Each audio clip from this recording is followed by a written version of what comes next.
Hello, everyone. I'm Dr. Emily Letran, and I am hosting the webinar. The presentation is called The Four-Step Blueprint to Thrive in Any Economy. And I am grateful for you to join me in this presentation. I'm going to be sharing some insights. I'm going to be sharing some strategies. Sometimes you hear it and you think, oh, I already know this. If that's the case, I want you to ask yourself, if I know this, am I doing this regularly? Am I doing this well? How can I improve on this? How can I grow from this? So, having said that, I'm going to go ahead and share my screen and then I will start the presentation.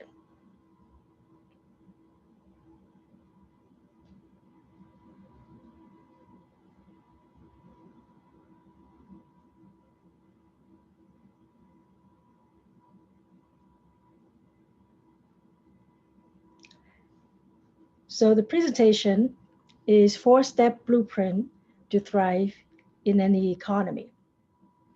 And a little bit about myself.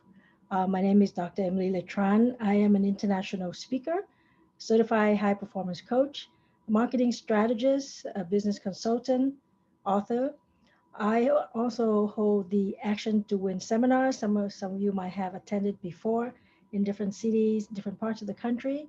I'm a philanthropist and best mom in the world.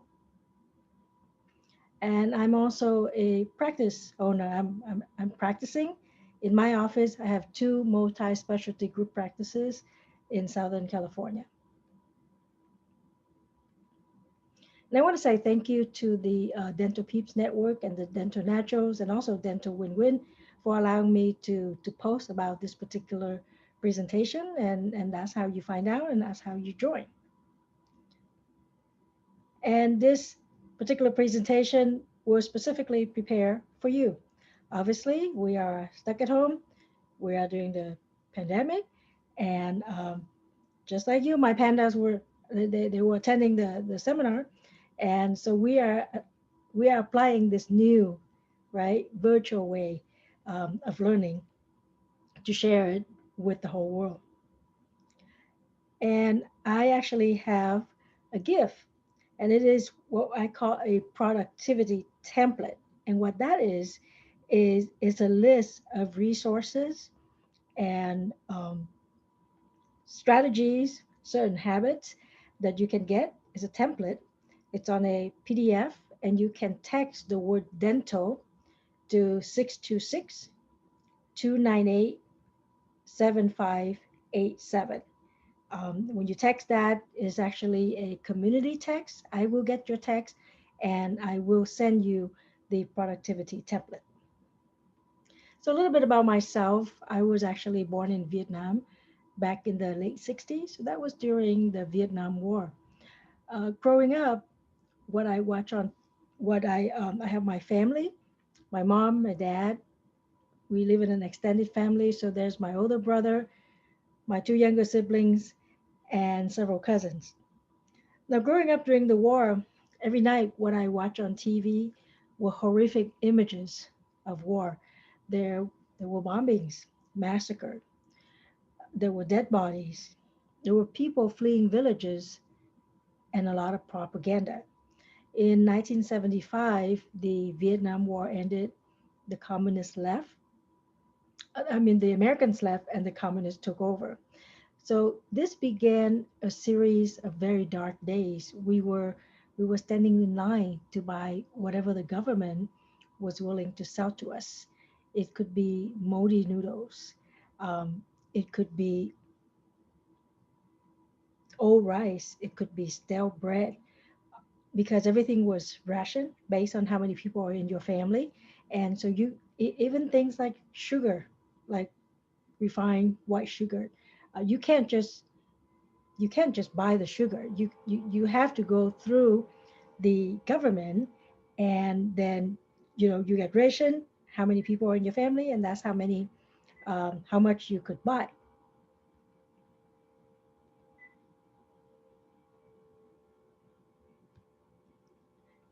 So 1 year after the communists took over, my mother passed away due to cancer. I was 8 years old.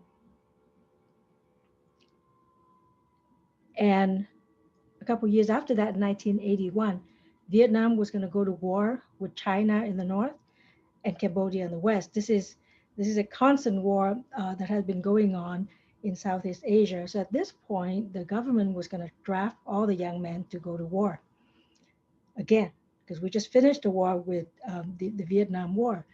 And at this point, my aunt, who lived with us in the extended family, she decided to leave the country. She was going to take my older brother, a couple of my cousins, and her two kids to leave the country to escape an impending draft. Now, I'm a girl, I wasn't going to be drafted. But my dad told me, you need to go help your aunt. You're the oldest girl in the family. So I left the country. I left my dad. I left two younger siblings back in Vietnam. I was 13 years old and I never saw him again. So some of you may have been on a cruise, right? Big ship.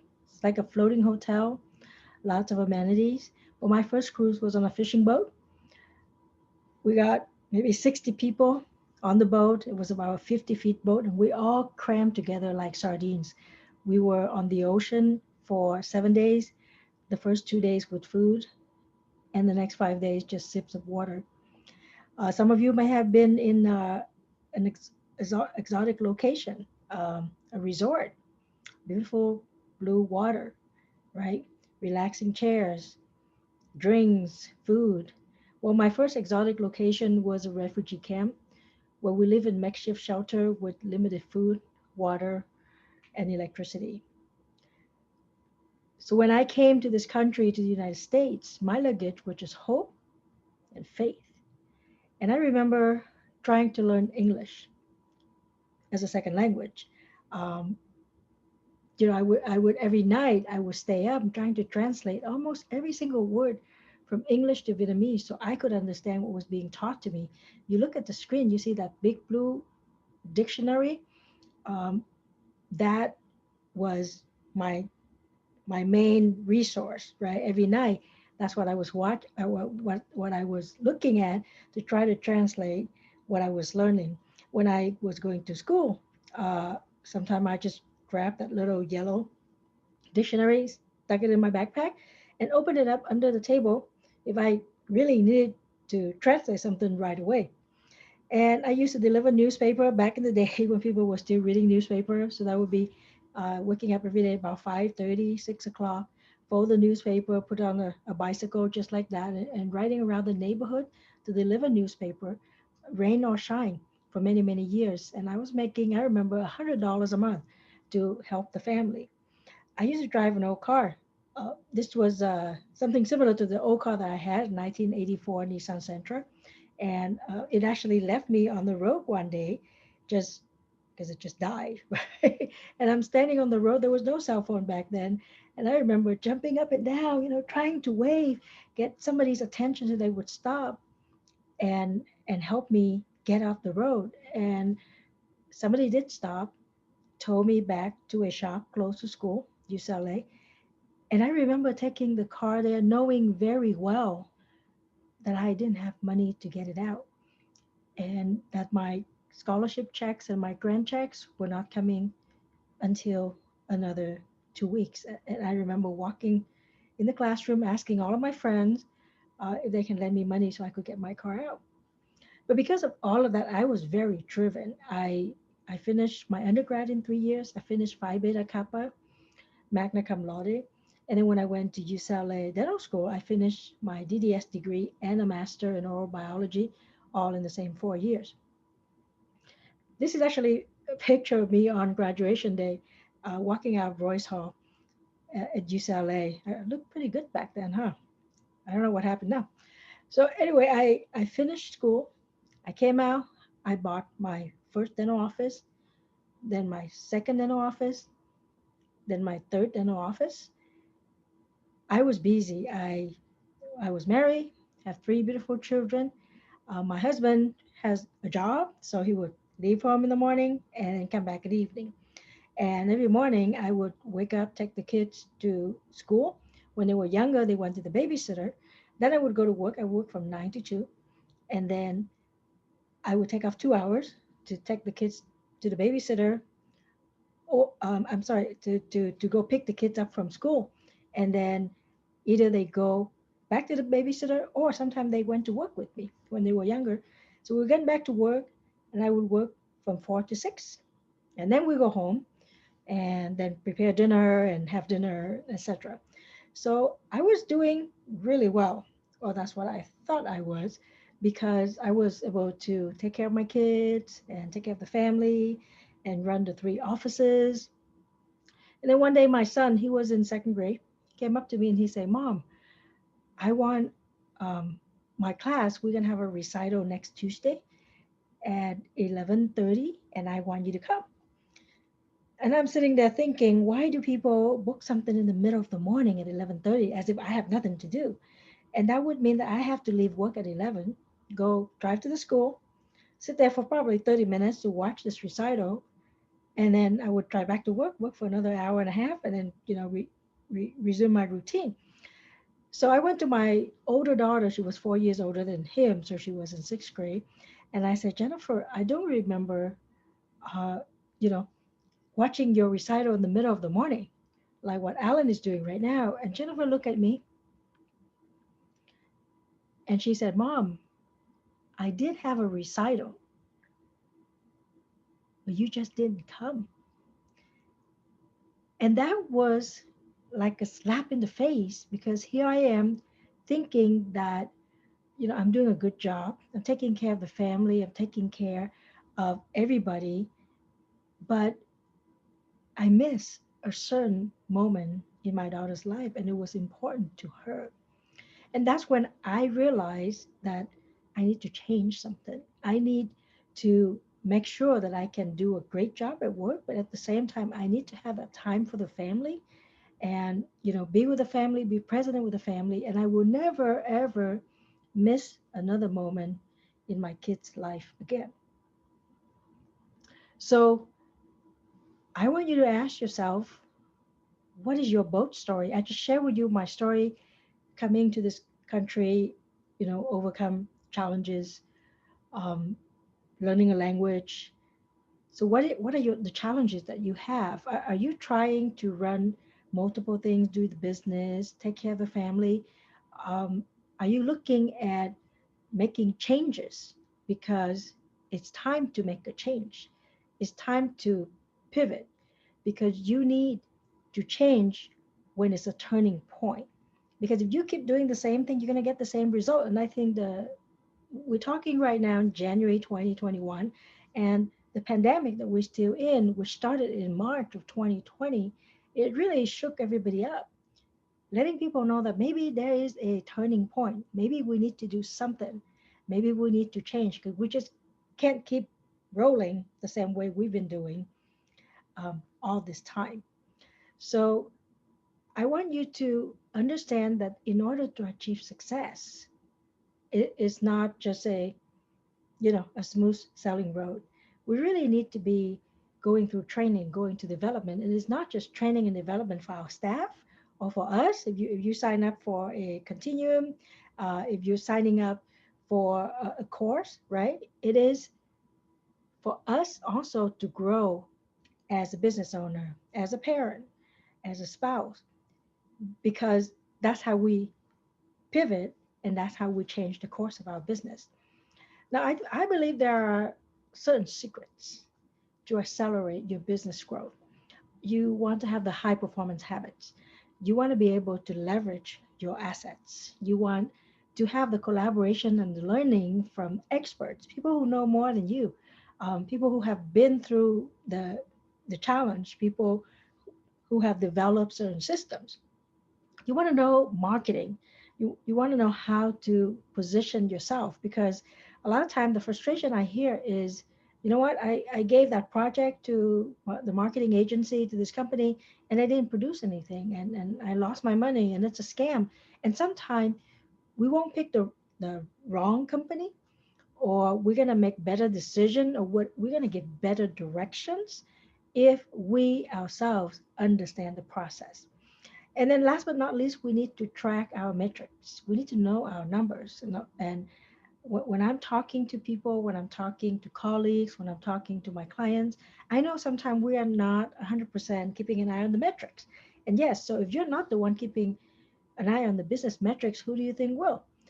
If you're going to give it to, let's say, your office manager, will your office manager care as much as you do? We went through that challenge in March where all of a sudden staff may not want to come back to work, right? Everybody have that the look, it's like a reality. Look at the reality. Oh, my staff do love me, but they're not coming back to work, right? So they cannot care about the business metrics as much as you do. I'm not saying that's everybody, but I'm saying if you run a business, that's your job. That's your main responsibility. And you may be wondering, well, why are you listening to Emily Letran? Well, I do have some experience. Currently, I own two multi-specialty dental group practices in Southern California. I've been a dentist for more than 28 years. The two offices I have right now, they each of them have 7 ops. I used to have 3 offices for about 9 years, and the third one had 5 ops. I've been working with specialists, oral surgeon, periodontist, orthodontist since 1999. I have associates since 1999, and obviously I got team members. And I'm a serial entrepreneur. What that means is I work on multiple things. I do multiple projects. I'm a speaker. I wrote several books. One of them, like I mentioned in my post today, is I'm going to offer as a gift to you when you come on, and we'll do a raffle. I have a nonprofit where I give back to the community, do free dentistry days in the community. I also hold seminars. It's called Action to Win, and it helps with strategies, mindset, systems that you can use to implement and grow yourself and your business. And I have invested many years and a lot of money in personal growth, in business marketing, in management training, and also in team building. And that's why I want to share some of these insights with you. So you can take pieces of it, you can take nuggets of it. We can chat after, set up a call and talk. And it's all about growing, right? Because I have already learned a lot, and I believe that it would be a great way to fast track your learning when you're working with somebody who have already done the training. Now, a lot of time we think about stress, and the most common thing I hear is, "Oh, you know what? There's too much thing to do, right? I'm overwhelmed." Well, there's certain things that will cause stress, and I list some of them.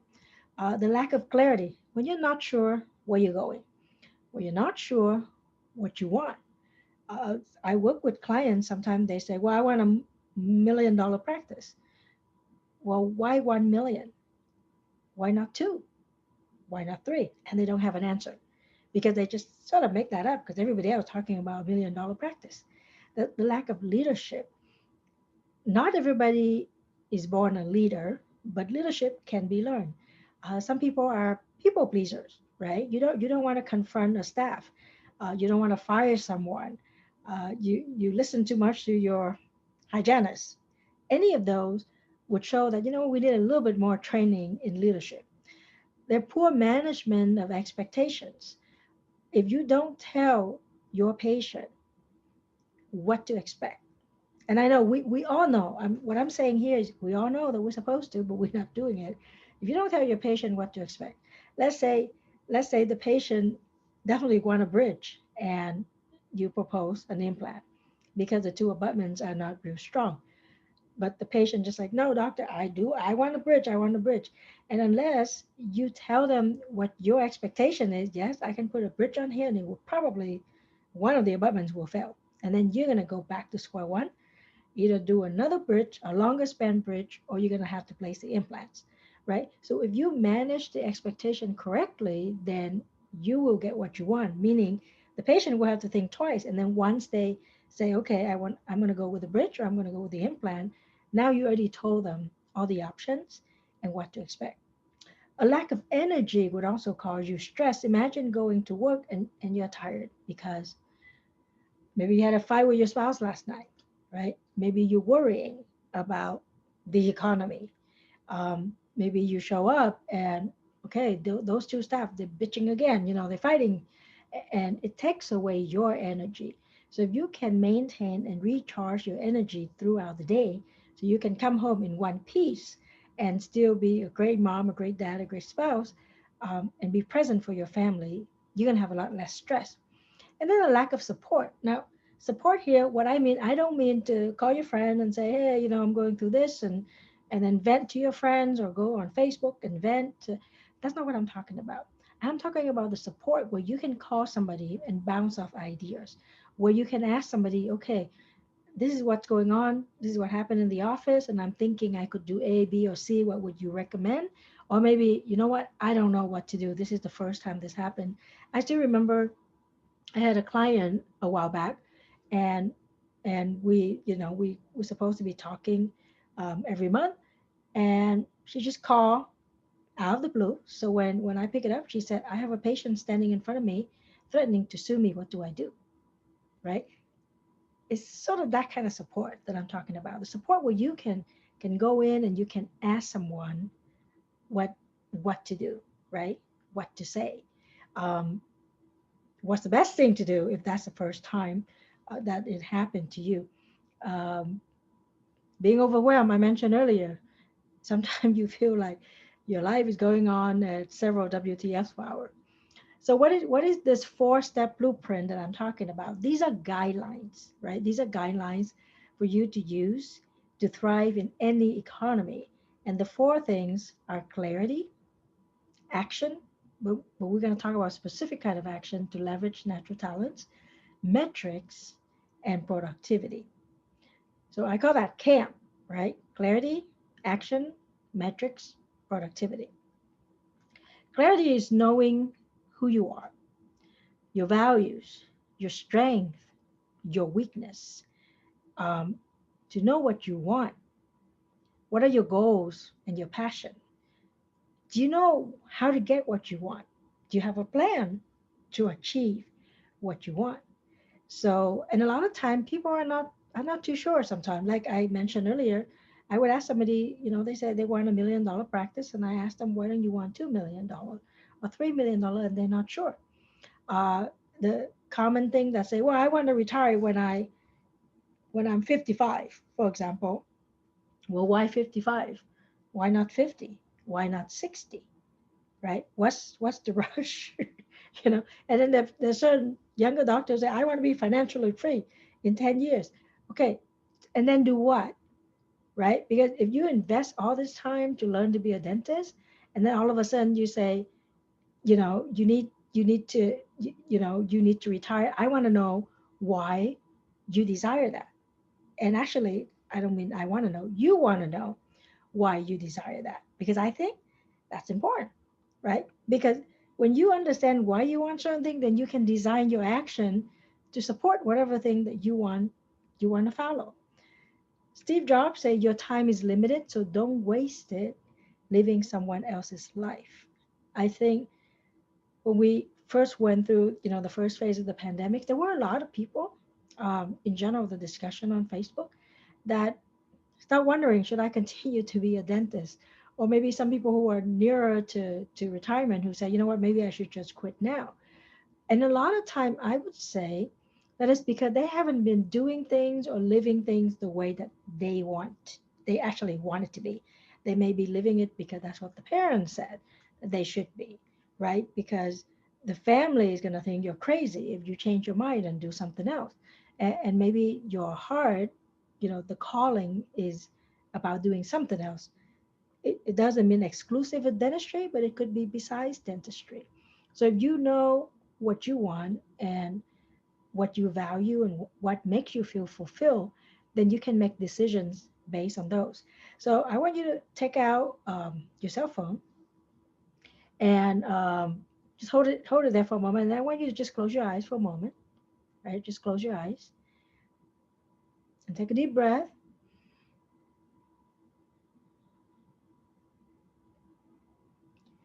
And then I want you to think of three words that describe your ideal self. These are the three words that you aspire to become. These are the three words that you would love it if somebody were talking about you, that they would say, oh, you know, Emily is this, one, two, three, the three characteristics. So I want you to think of those top three characteristics that describe your ideal self. And then once you have that, I want you to go ahead and pull out your cell phone and go to alarm. And when you go to alarm, you're going to see what say label. I want you to put those three words in. Okay. Put it in where it says alarm. And then I want you to actually on the screen it said 2:30. Why don't you set up the alarm at 2:45? Okay, set it at 2:45. Put in the three words that describe your ideal self, and then you can just set it aside. Okay, because we'll get back to that in a moment. Okay, and I want to share with you a quick story about clarity. So many years ago, like 10 years ago, um, I started working with a consultant. So I was going on a lot of trips to Atlanta for training. And I remember it was my daughter's senior year in high school. And she told me, "Oh, mom, I want to go to San Diego and go on a guided tour." Now, we live in San Gabriel Valley in California, so it's about a 2.5 hours drive to San Diego. And she said, and you could go on a tour, but a guided tour or something. Obviously they take you around the school, and you have to schedule for it. So she said it's going to be on Saturday, whatever day it was, at 9 a.m. I said, fine. Now, the Friday before, I happened to have to attend a training in Atlanta. So I flew to Atlanta on Thursday night and attended the training. And I was flying back on Friday. And when I got to the airport, it was pouring rain. And if you've been through Atlanta, you will know that when there's a lot of rain in Atlanta, the airport, they're going to ground all the plane because there's a lot of lightnings. So I'm at the airport and I'm stuck. So I called Jennifer up and I said, Jennifer, there's a chance I may miss my connection flight in Vegas. If I do, uh, I'm just gonna come home early in the morning, and then we're still gonna go to San Diego, but we're gonna miss the guided tour. So we'll just do a regular tour. And she said, okay, mom. So the rain goes on and on and on, and it finally let up. And we got on the plane and we went to Vegas for the connection flight. We got there at 10 p.m. and I have just missed the last flight out of Vegas to go back to Burbank, which is where close to where I live. And so it's 10 p.m. because the last flight was at 9.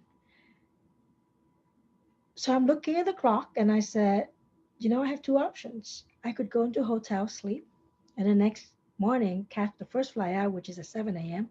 I'll be home by 8, and then we start driving to San Diego. Or I could get a car and I could drive home from Vegas.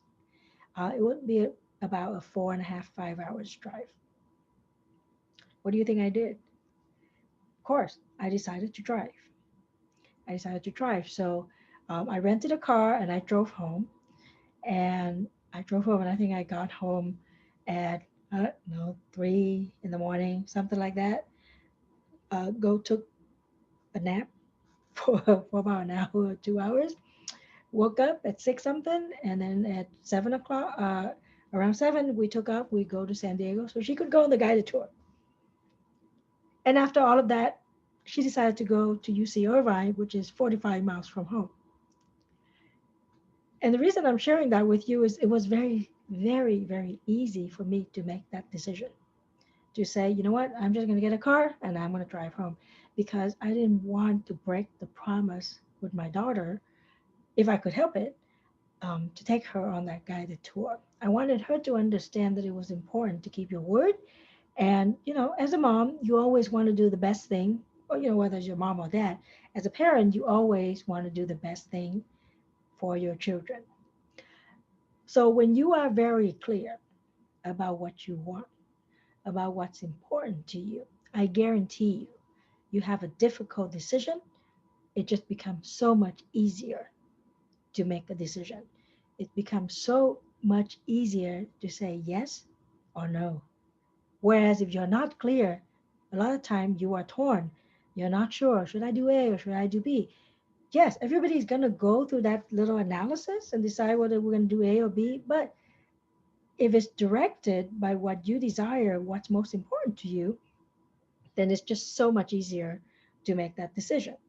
So I want you to take out a piece of paper, or maybe you can just write on your phone. You can text these things to your phone.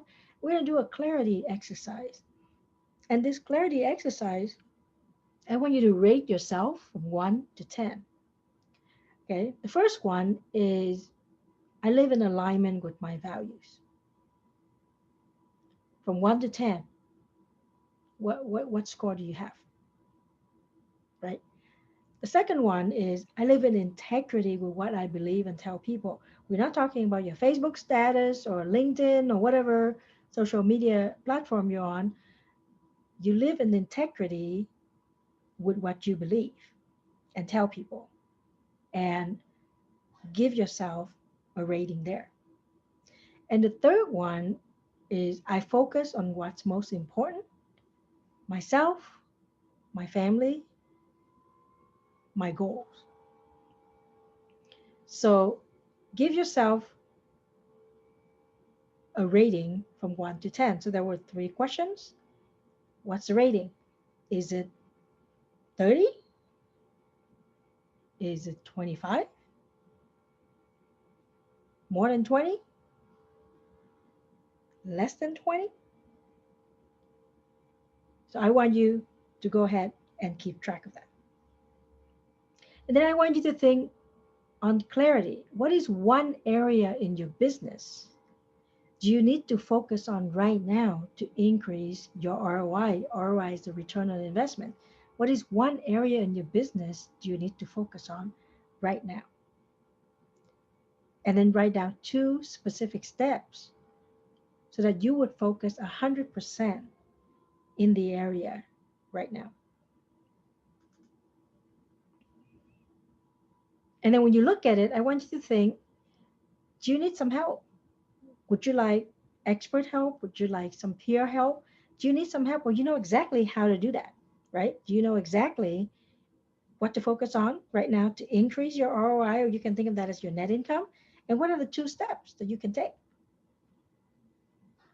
Because when you are clear in what's important in your business, you can either push on the pedal and go full speed because you know exactly what you need to do, or take your foot off the pedal because maybe you're not sure. You're not sure in what you need to do.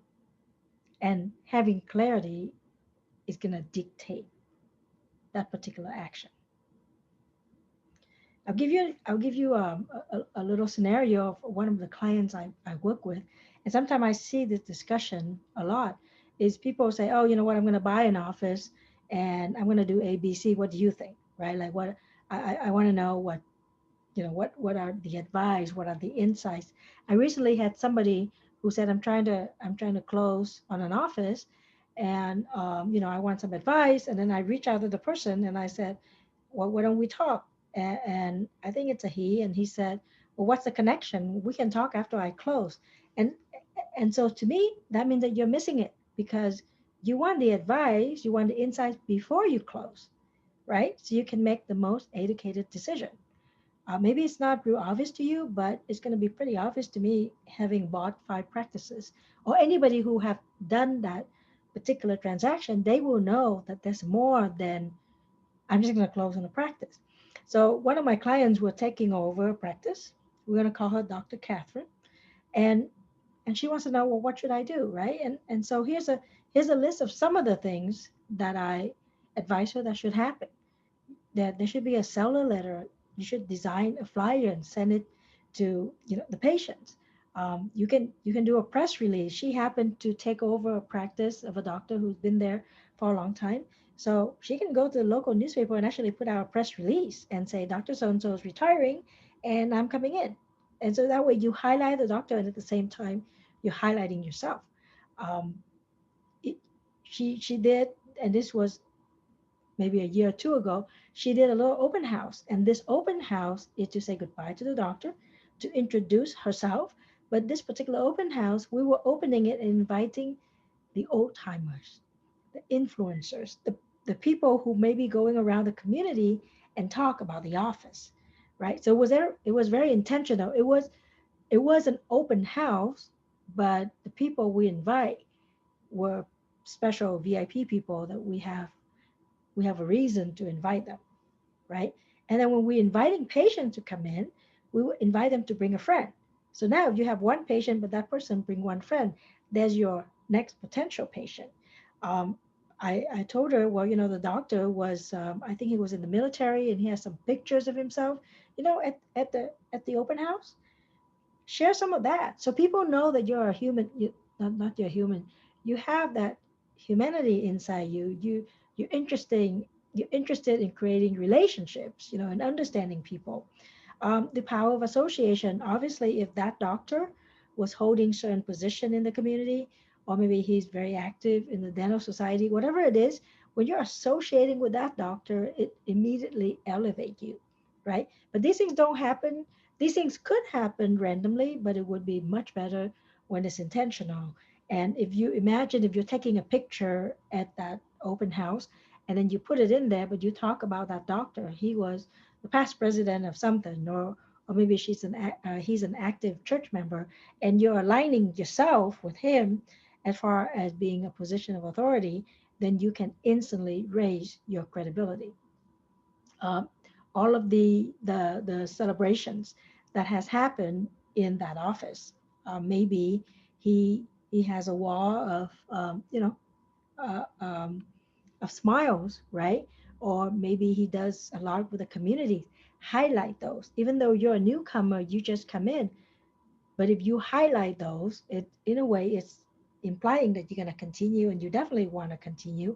So it's like continuing the legacy that that doctor has has been carrying on. So if you look at it, this has one, two, three, four, five, six, seven, eight things that can that you can do to increase the effectiveness and immediately position yourself in a good way to the existing patients. Or you can just do whatever you may hear from the broker. This is what we usually do. Uh, if you work with somebody who's done it multiple times before, somebody who know, somebody who understand, if you didn't do that, certain things could happen, and if you had the time to do it, you should do it this way. Those are the things that would help you to, when you do whatever new things, whatever new system in your office, it would make sure that you would increase the effectiveness of it, right? And when we talk about clarity, we also talk about clarity for your team. A lot of doctors, when I talk to them, they say, "Okay, I know what I want to do. I want to do 100,000 a month." Then when I talk to the team say, "Well, yeah, we heard about it, but he didn't really say specifically what we're supposed to do." And then if we get to that 100,000, what are we gonna get? So the team is not clear. The doctor is as clear as could be in his or her head, but the team doesn't know. So ask yourself, does your team know what you want? Does your team know what you expect? Does your team know your goals? Does your team know their goals? And does your team know how to achieve those goals? What kind of tools are you going to give your team to do that? So when you have more clarity, you can focus on certain things. And when you have help from experts and peers, you will be able to take more action with less mistake. And overall, it's going to increase the ROI in everything you do. I want you to think about, what does a perfect day look like? If you close your eyes and you think, what does a perfect day look like? And if you don't know what it is, I highly recommend that we work on it. Because if you don't know what a perfect day look like, let's say it's a day that has low stress and high production, and your team is doing what you want, and patients are showing up to the appointment. If you don't know what a perfect day look like, how are you going to carry out the actions to design those perfect days? So think about that and make sure that when you're designing, when you want to achieve certain results, that you're going to be designing an action plan that will assure you that you get those results. And that comes with clarity. The second part of the template has to do with action, taking action, not just talk, taking action. And I want to specifically talk about to leverage the natural talents of your team, of the people who work with you, right? So they would operate based on their instincts. What I mean by that is there are certain people who are just naturally doing well with certain tasks. And if they're on your team, if you can actually put them in those positions that would leverage those natural talents, they're going to take it out of the ballpark, right? They're going to hit it out of the ballpark, and they're going to report that they don't have a lot of stress. On the other hand, if you can have some really sharp team members, but you put them in a position where it doesn't, they can't utilize their natural talents, then they're going to be stressed and they're not going to be able to work as effectively as you want them to be. I'll give you an example. I'm one of those people that what we call a quick start. So I make quick decisions. I don't have a lot of patience. I tend to be very spontaneous. I tend to be fast in general. So for me, when I'm working on patients, I mentioned I have a um, 7 rooms office. I could be scheduling 2, 3 patients an hour, and then you sit a fourth one as an emergency, and it won't stress me out just because I make the quick decision. If it's the emergency person, I'm just gonna go over there and take a look and say, you need X. And then the team will take over whether to add that patient into the schedule. And then I got to juggle the schedule to fit that patient in, or they're going to reschedule the patient and the patient go home with an RX. But I can make those decisions really fast. And if I see, oh, there's one emergency, there's two emergency, I don't get stressed. Whereas a certain other type of person, we call them fact finders. So they're detail oriented. Everything got to be laid out. Everything got to be planned. And if you're going to keep adding emergencies to the schedules, they're going to get stressed. It doesn't mean that either one of us is better than the other. What that means is we just function better in one environment versus the other. And if you can put your team or yourself in those environments where you can leverage your natural talent, you're going to find that you have less stress and you're more productive. So one of the assessments that I use is called the Kobe Index. The Kobe Index identify and leverage the instinctive strength, right? I had mentioned the quick start. The quick start make quick decision. They can deal with risk. They can deal with uncertainty. The fact finder want to gather information, want to share information, want everything lay out. We have a third category called the follow through. Those are the people that want the systems, that want things organized, right? What is the itinerary? What is the agenda? Those people. And then you got the implementers. The implementers are the one that tend to handle the space and the tangibles. They're the one that will organize the room a certain way.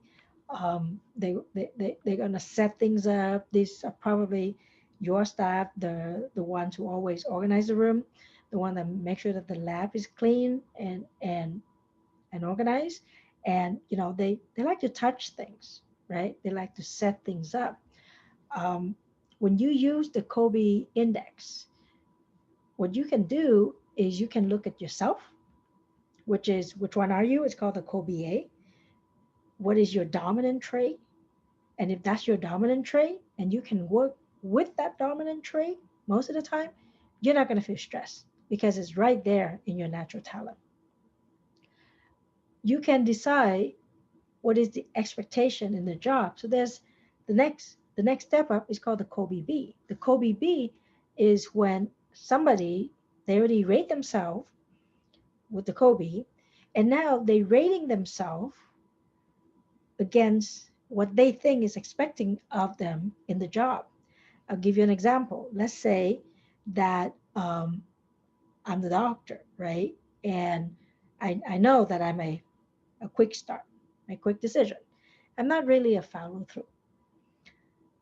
Let's say I'm doing the Kobe because I'm thinking about signing up with a corporate job, right? Like some kind of management. And I think that corporate job will want me to be a fact finder type of person. I'm going to be reading reports. I'm going to be looking at data. I'm going to help them design things, right?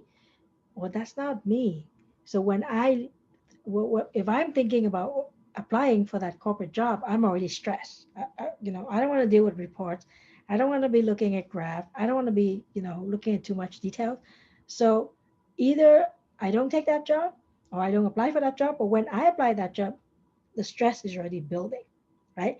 Now, am I able to do that? Of course, I would be able to. There's another aspect of a person called the co-native, which is your knowledge. Do you know how to do it? Do I know how to read a graph? Yes. Do I know how to read a report? Yes. But the Kobe index indicates your your ability, your natural talent. um, Actually, the understanding is the cognitive part of it. The Kobe is a co-native part of it, which is that natural talent, the natural tendency. So even though I know how to do the job, but natural tendency that doesn't fit very well, and then I would have the stress. Okay, and then the Kobe C is when you're comparing what you think you're supposed to be, right, with what your boss or what somebody else is expecting you to do. So years ago when I did this with my office manager, it was very interesting because she would fill out the Kobe thinking that this is what she's supposed to do, the profile. And then I'm filling out the Kobe and they don't quite match, right? So what that does is it's going to lead to a conversation where you can talk to each other and understand each other some more. And it's not a personality test, it's a conative aspect of you, which is your natural talent and how you tend to approach things, your mode of operation. That's what we call it. So, for example, this is my Kobe, what you're looking on the screen, 6473. So you can see the quick start, the green one, that's my highest. So I tend to work as a quick start, right? I deal with risk fast. I can deal with uncertainty. The follow through is not awesome because it's sort of low. And that means that sometimes if my staff ask me to do something, right, Dr. Letran, can you read this and sign this up? It's an insurance contract or whatever. They they will know that by the end of the day they need to ask me again because I'm not going to follow through. It's going to be on my desk and I'm not going to remember. I'm not even going to pay attention to it. But somebody who is a follow through, if don't get to that task, that it's going to go into the pile to do, and they will get to it, right? Because they're going to follow through. But for someone like me, I don't tend to follow through. So what I should do is I should have my staff, I should surround myself with staff who will help me to follow through with whatever I say I'm going to do.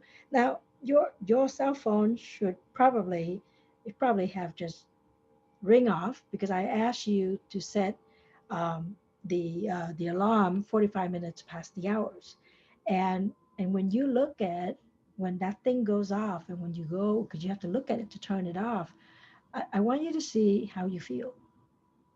Do you feel you look at those words and it looks pretty good, and you can ask yourself, am I living in alignment with these words, right? That's what I want you to do because it's going to remind you to be clear about what's important to you. Because these are the important characteristics that you say you want to become, right? And imagine if you have that on and it reminds you once a day or sometimes twice a day about who you're supposed to do, what's most important to you. It becomes a little force of habit.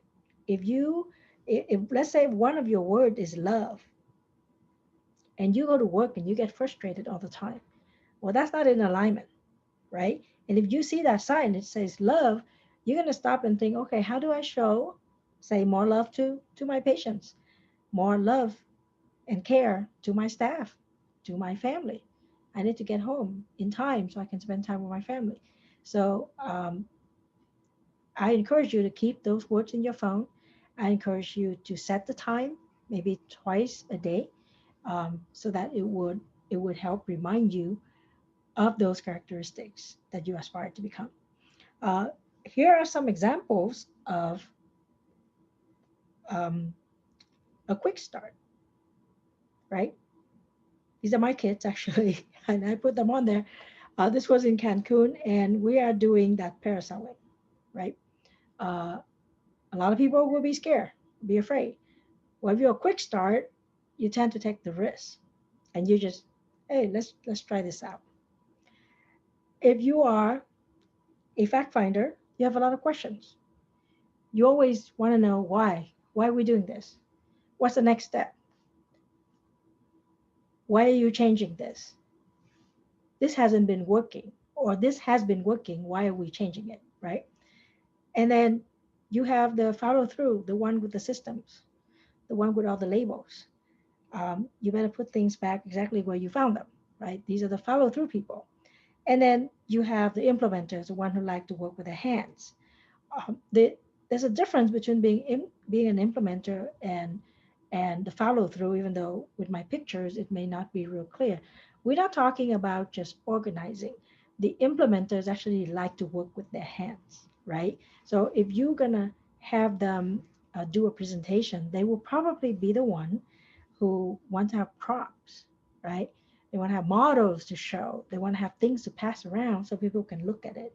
Those are going to be the tend to be the implementers. The third part of the blueprint, M, is metrics, your business metrics, what we call the key performance indicators. And this is a part where a lot of time when I talk to our colleagues, they will say, yeah, yeah, yeah, I know. That's important. And then when you ask them if they've been tracking it, has it gone up? Is it up 10%, down 5%? Any of those, and then they're not sure. They don't know. So the metrics, some of the metrics are the number of new clients or patients, right? The number of referrals. The average dollar per new patient. When somebody come in and you do an exam, do a treatment plan, what is about the average size of that treatment plan?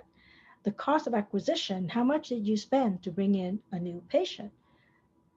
How much how much is your per hour production? And I just actually had a discussion about this with somebody on social media, and somebody say, well, it's a variable number. Yes, but you got to set it yourself. So, for example, if you say, I want to produce X dollar per hour, $500 per hour, $200 per hour, how do I do that? Right? And understand that. So if I'm going to sit down and work and I need to get paid $500 an hour, and I still have to pay my assistant and my office manager and my receptionist and the rent and the light, etc., etc. So let's say that cost is $1,000, just for example, right? So then if I'm going to sit down and do something for an hour, I would like to have the fee for that hour be more than 1,000.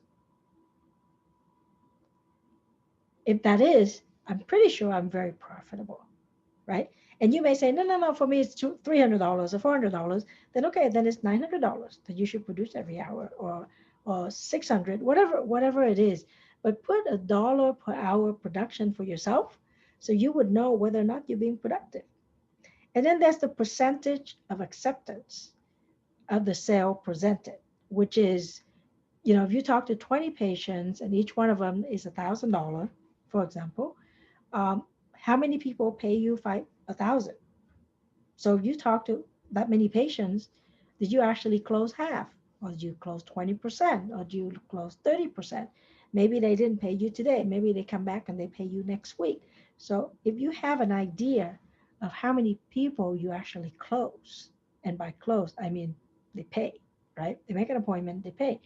Um, then when you say, okay, I want to increase my net income. Well, look at the number. If you're closing 30% and you should close 50%, for example, then you got a gap of 20% that you should work on.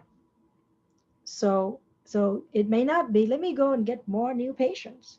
No, let me see how we're talking to these patients that they haven't accepted the treatment. Or maybe, okay, well they wanted to do the treatment, they have no money.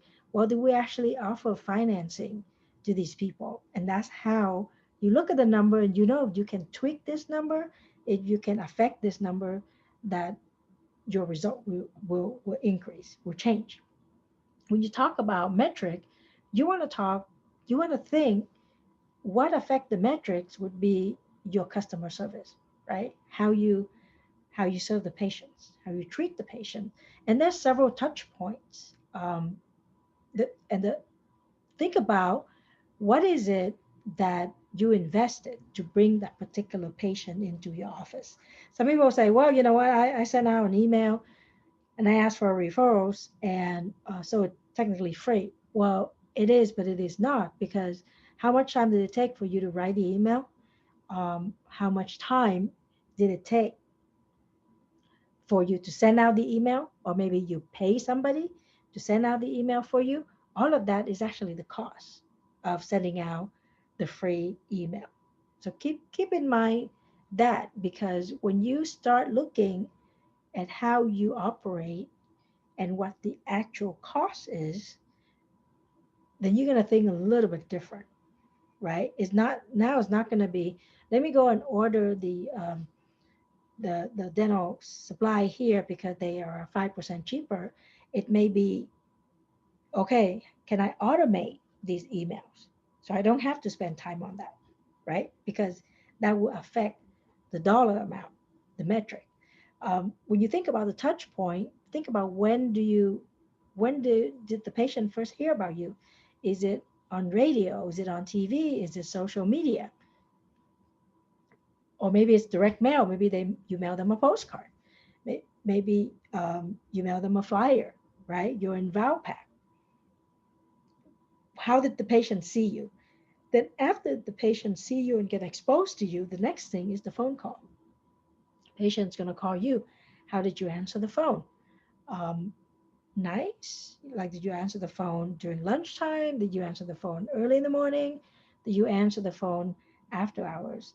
How did you sound on the phone? How was your greeting? And when the patient actually come into the office, the person who is in the front, did she say hi? Did she do eye contact, or is she busy drinking something, or she's getting distracted?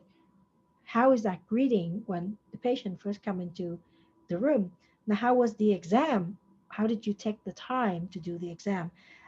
I run basic practices, and I still remember a patient went in there, and I'm looking at the patient, do an oral cancer screening, and when I was done, the patient said that was the most gentle exam that I've ever had.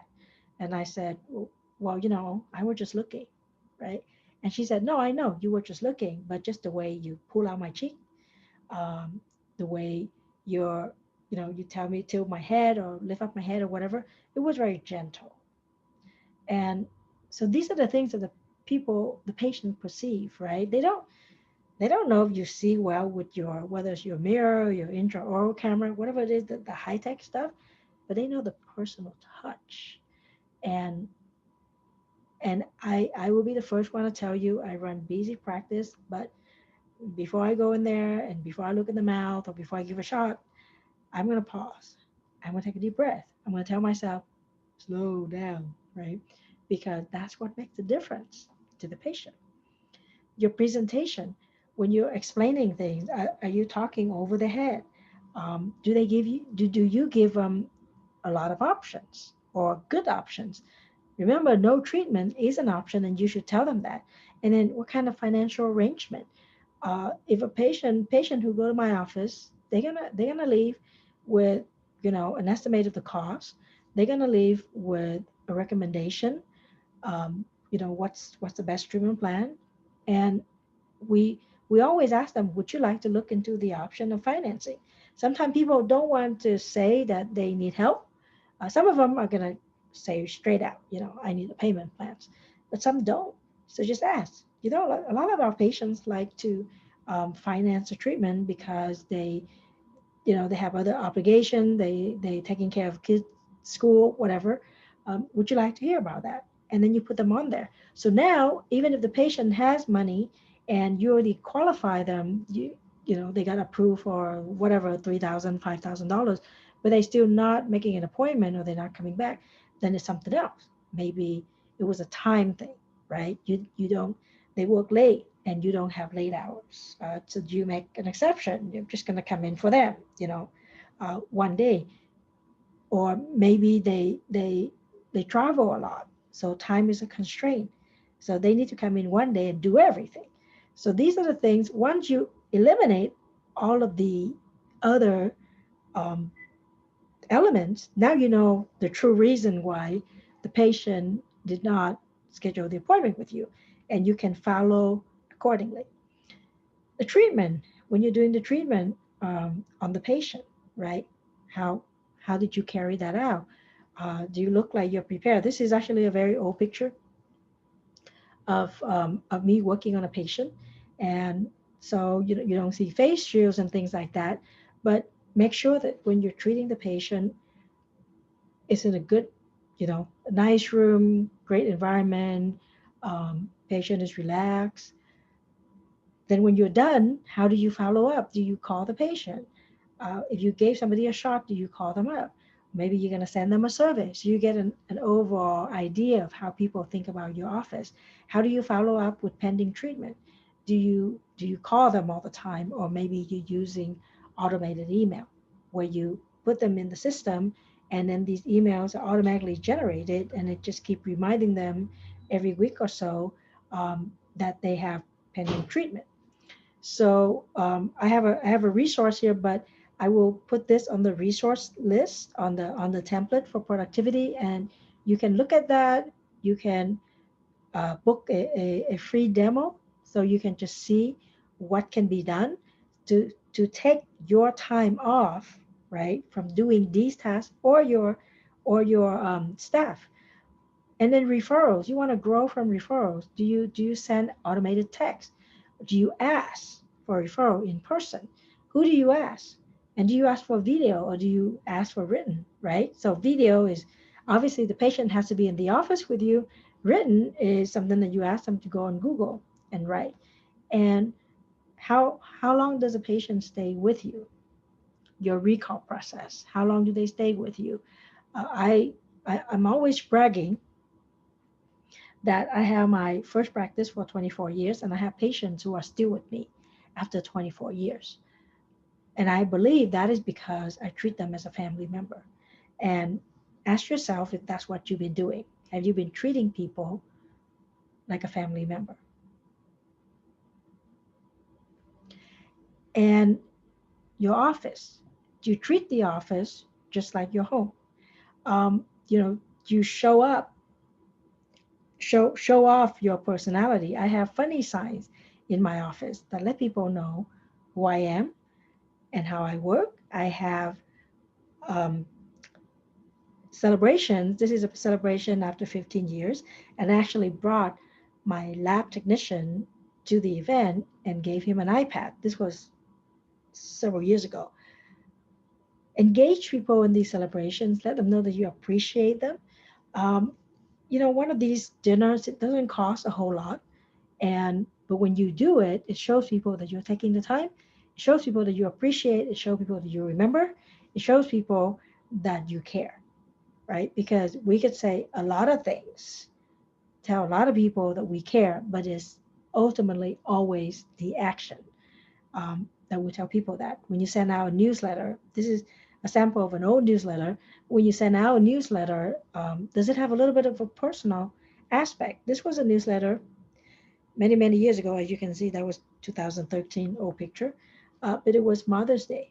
So I have a little article right there in the front and say Happy Mommy's Day. And I show pictures of my boys, right? When one of them was a baby, and then when they were a toddler and when they were a little bit older. Now, the youngest one just started UCLA first year as a freshman, and then the middle one is in his third year of a 5-year pharmacy program. So time's gonna fly, and share these moments with your patients because that's what families do. Your personal touch, does it show that you care, right? This is a picture of me working on a patient, and there's a little kid obviously sitting on top of mom. Do I like to work on a patient like this? Obviously not. But would I do it? Yes, because it's going to show that personal touch. It's going to show that I care. When people come into my office, they walk through this little wall and it has all kind of plaques on there and newspaper articles. Some people tell me, "Well, Emily, it doesn't look very professional." Well, these are personal notes that people write to me. The plaques come in different shapes, right? And it's not those academic plaques. It's the plaque from different community groups that I serve, different awards, community awards, because that's what I want to show my patients. So whatever you want to show your patient, it should be on the wall. Don't be that best kept secret, right? People don't know about you. I have patients, like I said, who've been with me for 24 years. These are two of the ladies. I took a picture. I think it was one was a couple of years ago, one was just last year. And I've moved 3 times in the same city, and these patients just follow me, right? They follow, and I don't think they follow me because my dentistry is great. I think they follow me because I stand for something. I stand for care. I stand for um, being of integrity, right? I stand for kindness, relationship, and so that's why they follow me. And ask yourself if you have patients who are like that to, because I think that is the testament to how good you are in taking care of your patients. The fourth point in the template is productivity. And productivity is all about intentions. Stephen Covey said the main thing is to keep the main thing the main thing. When and as an example, you're going to have a morning huddle, right? A morning huddle is intentional, a set of intention. We're gonna do this today. We're gonna ask for a referral from so and so. We're gonna offer so and so financing. We're gonna talk about Invisalign again to this patient. The morning huddle is one part of being intentional about your day. Are you distracted when you go to work, even when you're in the evening at home on the weekend? Are you distracted by the weapons of mass distraction, all of these social media things? Because if you are, if you can cut down on them, you're going to see that you all of a sudden you win back time, and all of a sudden now you have time, right? Instead of you think you don't have time, now you have time. Don't be sucked in to all this. When you have a calendar, what do you do with your calendar? Do you book your family time and your vacation time first, or do you put in all of your CE continuing education? Um, because that tells you what is important to you, right? So you put in your family time, your vacation time, or if you're gonna do marketing, you're gonna send out email. You schedule the time that you're gonna be working on those particular items, then they will get done. Versus I'm too busy, I don't get time. I can't do this, I can't do that. I don't have enough time. Everybody have the same 24 hours. When one person does more than the other, chances are, number one, they are more intentional, and number two, they delegate. So if you find yourself saying to yourself that you don't have time, ask yourself, what have you done to win back the time for yourself instead of letting work just take up all your time, and how are you spending that time? I would love for you to take a screenshot of this, because it tells you what happened when you can save 5 minutes every hour.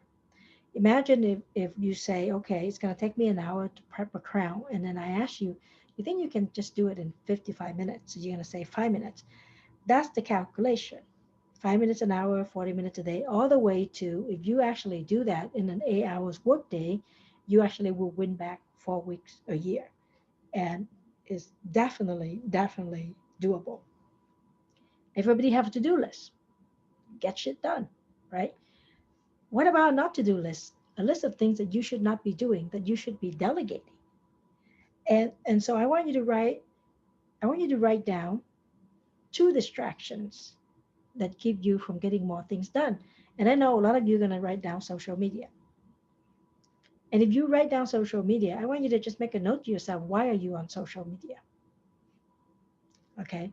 Is it because you're doing marketing for your office, or you're just checking in on your friends, or you want to, let's say, participate in a Facebook group? Well, why do you want to participate in a Facebook group? Why do you want to be involved in this discussion? What is the reason, right? And then ask yourself that if you can eliminate some of these, will you be more productive? And will you increase your ROI? Because if you got these two distractions, I know you may have a lot, but let's say you start with those two and you can either cut them down, get rid of them, how much more productive can you be? We have a saying that say, if you want to reach your goals, you must shrink the size of your butt. There's a lot of people who want to do stuff, but I want to increase my productivity, but I want to buy a CBCT, but I want to take a vacation, but think about, why do you have those buts? Because are you working toward those goals that you say you want to do X, Y, Z? Or you're not really doing that, but you give yourself that answer of a but. Think about the pandemic that we were just in, or we're still in, but think about the beginning. These are some of the pictures. I remember taking these pictures because I was buying these. Somebody reached out to me on Facebook, and the guy drove a van to my office. We were right outside the office, and he pulled out these boxes of things that he was selling because you couldn't buy it right online. And I remember calling my patient, my 2 o'clock patient, and say, "Hey, you know what? Come in at 3 o'clock because I'm busy. I'm in a meeting." And later on, the patient told me, "Oh, I drove by your office and I saw you out in the driveway, and there was a van, and you were talking." And it was funny because it almost sounds like we're doing something illegal, but we weren't. We were buying these things, right? When you have challenges that rise up, something like a pandemic, all of a sudden you need to have stuff, right? You need to have PPEs, or you need to communicate with your patients. You need to tell them that, you know what, you still should come in even though there's a pandemic, because we need to take care of your oral health. How do you communicate with them, right? Or how do you reassure them that you are actually following protocols and you actually will take care of them and they're not going to be in any risk, right? Because you use the barriers and you use the gowns and the picture I took. I mean, I didn't even at that time. I didn't even get those particular masks, right? These were that they were just the regular masks. And yes, and like we sterilize instruments and we do spore tests and all that. Communicate with your patients, calm down their fear, and bring them in. If you are doing things intentionally, and if you are planning things, and with this, I'm talking about the basic, right? The basic is patient communication. How often do you communicate with your patient? You let them know what you're doing in the office, or something new, something come up. If you've been doing that, then this is just part of your communication. It's part of the basic. Yes, things change. There's a pandemic. Yes, now we're seeing one patient an hour. So yeah, if you miss your appointment today, next appointment is going to be in 8 weeks, whatever it is. But the communication system, if you were doing all the basic rights, right? And remember, we talk about, um, keeping your metrics, your recall, right? Patients are, you constantly communicate with your patient. You're reminding them that they need to come in for the checkup. You're reminding them that they need to come in because there's pending treatment. And now you're reminding them that, you know what, I care for you. I know there's a pandemic coming. We observe all the CDC guidelines, just come on in. These are the things that if you were doing the basics and if you were following those templates, this is just one more step. How much time did it take for me to take this picture? I think it was just, I don't know, maybe 5 minutes because I was trying to put them nicely. But I'm already doing that. I just need to communicate with the patient that this is what I'm doing. So you can be very efficient, you can be very effective if you are on top of things. And so to remind you, the template, the blueprint is CAM, clarity, action, leveraging natural instincts and strength, right? Metrics, which are the business metrics that you're going to measure and keep accountable of, and productivity to do things that are most important, that are most efficient to produce results. So instead of being on social media and chatting with your friends and checking out and see how everybody's is frustrated or freaked out, take some pictures, do a video, send that to your patients. It's a whole lot more effective. It may take the same 5 or 10 minutes, but one of the activity grow your business directly, and the other one, um, it you feel good about it because you chat with your colleagues and you vent it, but it doesn't do the same thing as far as a business is concerned. So the knowing the next step in a crisis, right, at a critical time, we need the right mindset, we need the right support, and we need the right resources. So I want you to keep that in mind. And what I'm sharing with you today, some of the things I learned, how I grow my mindset, it's been a journey of me working with mentors. In particular, I want to recognize two. One of them is Brendan Bouchard. He is a high performance coach, and he teaches the mindset, he teaches the habits, he teaches the way of life so that we can live fulfilled and lower stress and be more productive. And then Sharon Lecter is my um, big picture, my idol, the industry changer, trailblazer. She co-wrote Rich Dad Poor Dad and Think and Grow Rich for Women, and she used to serve under two presidents on financial literacy. So these are the people that I follow. These are the people I learn from.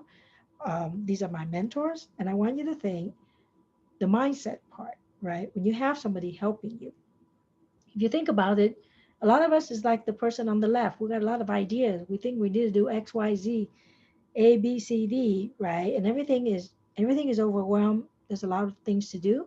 And if you look at the person, the picture on the right side, basically it's just sorting things out, getting new perspective, and getting the understanding. And that's what I want all of you to do is get the right help. Um, Even if you say, well, you know what, I don't need help, it doesn't mean help as in you're in trouble, you really need to change. It could be just how do I get to the next level, right? How do I be better prepared? Um, how do I increase my performance? How do I get to be the best version of myself? And I'm here. You can leverage my knowledge because I've done the training with a lot of um, mentors and industry leaders. You can minimize mistakes because if you were to share something with me and I've already been through it, then I can certainly help you overcome and avoid those mistakes. And you really do shortcut your path to success. So, like I mentioned earlier, you on the webinar, you can text the word dental to 626-298-7587. I'm going to send you a productivity template. It's going to list certain habits, some strategies, and some resources to help you be more productive. Now, you might have heard, um, you know, it's a common saying in business that you are the average of the five people that you hang around the most. And as you can see, I've been trying really hard, and it doesn't work with height. But when you leverage, when you have the support, you will reach to those new heights, right? You could be standing on a bench, you could be standing on a chair, you could be standing on a Jeep. And with that, I want to thank you for your attention, for joining me on this presentation, um, taking the time out to watch this, take some notes, do some implementations. Trust me, these are the things that will give you the results. Absolutely true because I've done it and I've helped my clients done it and I share it with my friends and they do it and they get the results they want. They get that increase in ROI. They get that peace of mind. They lower the stress. So you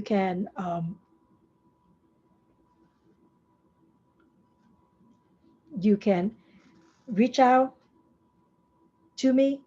Um, you can reach out to me on different platforms on Facebook, on LinkedIn. on Instagram. You can email me at emily@exceptionalleverage.com. And certainly text to that number. And it is 626-298-7587. I will, after you text, I will reach out and send you the productivity template because I do believe that it is a great guide to help you become more productive and to thrive in any economy. Thank you so much and have a wonderful day.